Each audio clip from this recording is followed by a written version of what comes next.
చివర ఆ సత్యము ఎరుకలోనికి వచ్చిన తరువాత తనకన్నా వేరొక వస్తువు లేదు, సమస్తము ఇదే, అద్వైతం.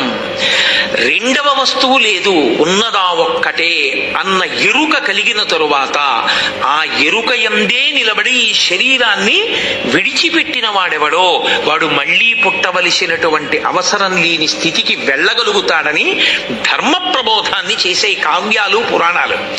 అందులో ఆ జ్ఞానమునందు రత అంటే రమించాలని కోరుకునే వాళ్ళు ఎవరున్నారో మాకు ఆ జ్ఞానము కావాలి, ఆ జ్ఞానమును పొందడానికి మేము ధర్మాన్ని ఆచరిస్తాం, మాకు ఆ ధర్మం తెలుసుకోవాలనుంది, మేము ధర్మాన్ని పట్టుకుంటాం అని కోరుకున్న వాళ్ళు ఎవరున్నారో అటువంటి వాళ్ళందరి కోసం ఆనాడు మహానుభావుడైనటువంటి వ్యాసుడు భారతాన్ని మనకి అందించాడు.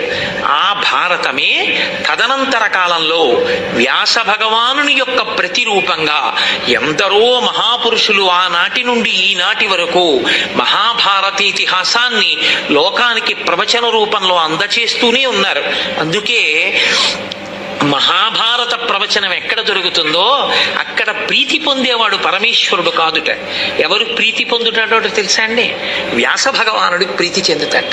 నేను నా జాతి ధర్మం పట్టుకుంటుందని, నా వారసులు జ్ఞానం కోసం అలమటిస్తారని, నేను అందించే ఈ ధర్మాన్ని వాళ్ళు పట్టుకుంటారని ఇంత గొప్ప గ్రంథాన్ని రచించి అందించాను.